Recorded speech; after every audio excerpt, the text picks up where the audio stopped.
Hi, it's Deja from CrochetEverAfter.com, and right now I'm going to show you how to half double crochet when you're working in spirals.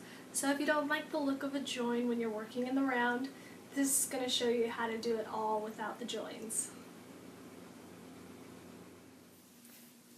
Alright, I'm going to start all the way at the beginning of my first round of half double crochet before I show you how to work in spirals, just so you can see another alternative to the magic adjustable loop for creating a pretty small hole at the beginning of your round. Oops, upside down here. So I'm starting with my slip knot, and I always put my tail down so I can yarn over. And what I'm going to do is I'm going to make 3 chains. So instead of a magic adjustable loop, I am going to work into a chain.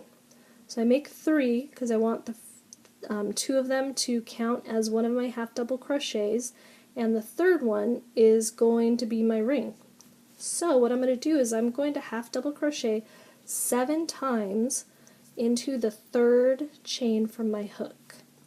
And what that does is it puts so many half double crochets into one chain that it creates a round. And you can count your your chain 2 as a half double crochet, or you can do 8 half double crochets and not count that chain 2. It's up to you, because after this round you won't be chaining anymore because you're working in spirals. So as you do this, it can get a little difficult to insert your hook sometimes, but that also will help you create a smaller ring. So to give you almost the effect of the magic adjustable loop without having to hassle with the loop that likes to flip around. That's the same thing I have so far. I always count backwards from my hook. It's easier for me than trying to figure out my chains over here. So I go 1, 2, 3, 4, 5, 6, and then I have my chain 2 for 7. So I'm going to do one more. And now I've got my first round, and you can see that rounded out very nicely. Now I'm going to begin working in a spiral. So what I need to do is do another half double crochet, but I'm going to put it into my chain 2. So instead of joining my round with a slip stitch, I'm just going to go ahead and half double crochet in there. And because I want a flat disc, I don't want it to curl up just yet, I'm going to half double crochet 2 times in every stitch around. Because to get a flat disc in half double crochet, you have to put 8 stitches into each round. You have to increase by 8 stitches every time.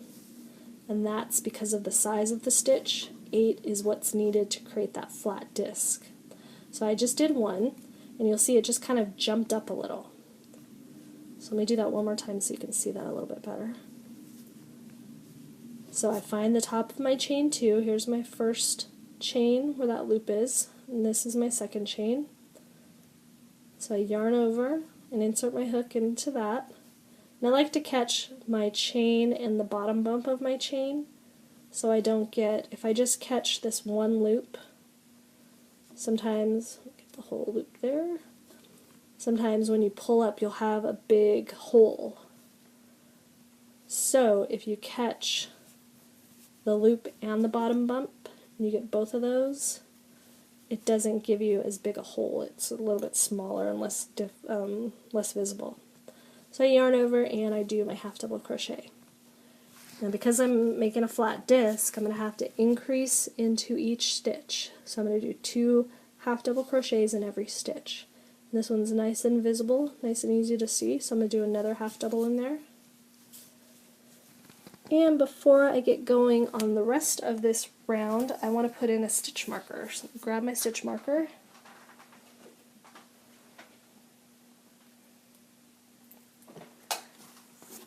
and I'm going to put it into the first stitch of my round, which was that first half double. And what this does is it allows me the ability to count less. If I was working without the stitch marker, trying to keep track of my rounds, I would have to count up to 16, because I'm going to make 16 stitches into this round. With the stitch marker, if I put my work down and get up, I can easily find the beginning of my round that I'm working, and I can also see how many stitches that I've made so far. Some people put the stitch marker in the last stitch of the previous round. It's up to you where you put it. I like to put it in the first stitch of the round that I'm working, but keep it consistent so that you don't forget. Now the next stitch sometimes is a little difficult to see. Sometimes you think you're going to go over here, but you're actually going right in that little tiny one. So I'm going to bring it a little closer so you can see it. Right in this stitch here. That is your second stitch. If you're a little confused on where to insert your hook, because sometimes with the chain too it'll make it difficult to see that first stitch, count backwards from your previous round. So here's my previous ending stitch. So I can say 1, 2, 3, 4, 5, 6, and then 7. So I've only worked into one stitch, so I need to work into this 7th stitch. So that's a little trick if you get confused, or if you finish your whole round and you only have 14 stitches, you probably missed that awkward looking stitch there.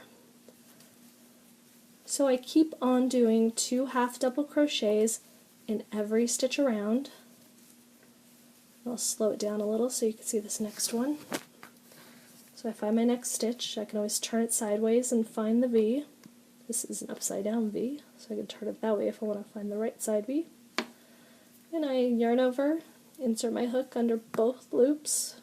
It's always both loops unless your pattern tells you otherwise. Pull up my loop and pull through. And I always say layover when you do that first yarn over, because you're just kind of laying it over. And I turn my hook and I catch it and I pull it through, and I have 3 loops. Yarn over, turn your hook down so you don't get caught. That's my little trick to keep from getting caught on your stitches, is to point your hook down so that it'll slide easily through your loops.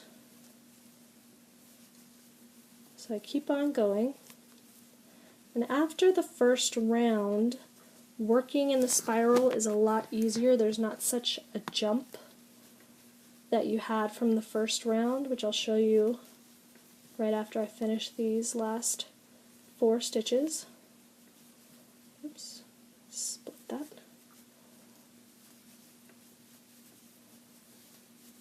And 2 more to finish the round. And make sure that if you're not sure you have enough, just stop and count. I don't count the stitches within here because sometimes that can get a little difficult to count.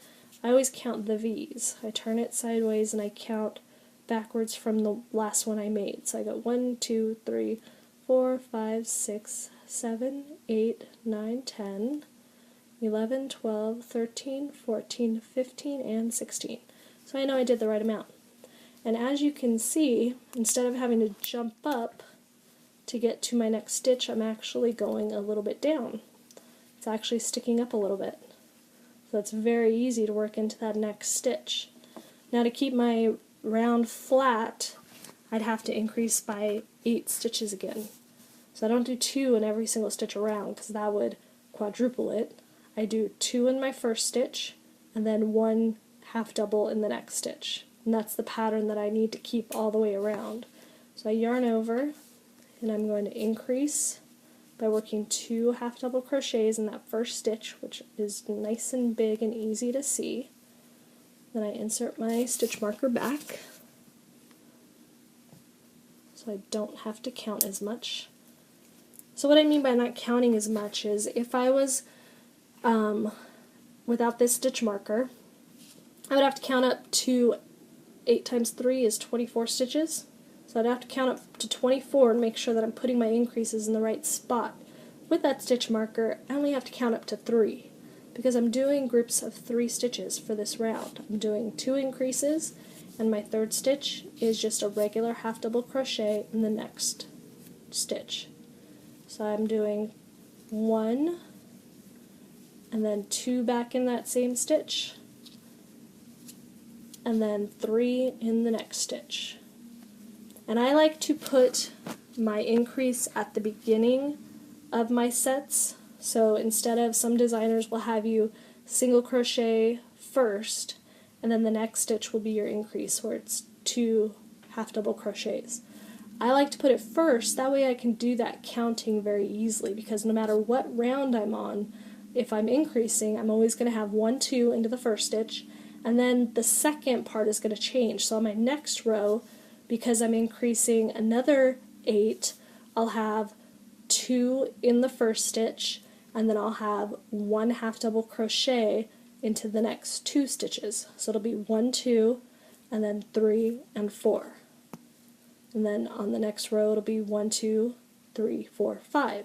So by putting it at the beginning of my set of stitches, it never changes. If I put it at the end, my next row, I'll have to remember to do 1, 2, and then 3, 4 in the last stitch, and it's going to change every round. So that's kind of the method to my madness for designing, is putting the increase in the front, so that if you are watching TV while you're crocheting, which many of us do, it's a lot easier to keep track of your counting when it's that way, because you're only going to have 1, 2. You always remember to increase on your 1, 2, and then the next part will just be 3. So hopefully that is making sense. I'm kind of a math buff, so that's kind of easy for me. But I continue around and around, and each round, if I want it flat, I'm going to increase by 8 stitches. When I want this to start curving up, if I'm making a beanie or amigurumi, usually you don't do that in half double crochet, you usually do it in single crochet, but maybe a bowl, that's when I'm just going to start half double crocheting in every stitch around. So I can easily turn this into a bowl, because this would be a really small beanie, maybe for a doll. You can always do that. But I'm going to finish off these increases real quick, and I'll start turning it into a bowl. So as you can see, I can easily talk while doing these stitches because I'm only counting to 3. So that's easy to do in my head while I'm talking. Oops. Instead of having to count all the way up to 24. So now I can just go ahead and start half double crocheting in every stitch around. And the stitch marker, I just made 2, so I'm going to stop and put in my stitch marker. I always seem to make 2 before I put in my stitch marker, no matter what round I'm on. Now my stitch marker really comes in handy because I don't have to count at all. Since I'm doing half double crochets in every single stitch around, I just keep going and going until I hit my stitch marker again. And then I'm going to take it out and start my new round and put it back in again. And by doing stitches in each stitch around and not increasing at all, I'm going to start to cup up or bowl up. So I'm making a little tiny bowl here. So I just keep on working around, and you can see that it's starting to curve already. You can see how it's starting to get that curve. And if I keep on working the 24 stitches around, it'll just keep on with this same size. So what you can do, if you need to find a certain, if you want to make a certain circumference, this is your math lesson, you're going to measure across. Measure from one side to the other, so get your measuring tape out, measure the widest part, well I guess it's all the same size since it's a circle, measure across, and then multiply it by 3.14, which you may remember is pi. And by doing that, that's going to give you the total circumference of your circle. So if you want to make a certain size bowl or a certain size beanie, so if you have a 22-inch head, keep going with your half double crochets in a flat disc until you get the proper distance across. So if you have a 22-inch head, divide it by 3.14, and it's going to be 7 something. So you're going to keep on working until you have 7 inches and point something across, and then start half double crocheting just around and around. It's going to cup up, and it's going to give you that 22 inches all the way around. So that's one way to make a really quick beanie or bowl or anything that you want a certain size circumference. And circumference just means all the way around the outside. So that is your math lesson for the day, and that is how you work half double crochet in spirals.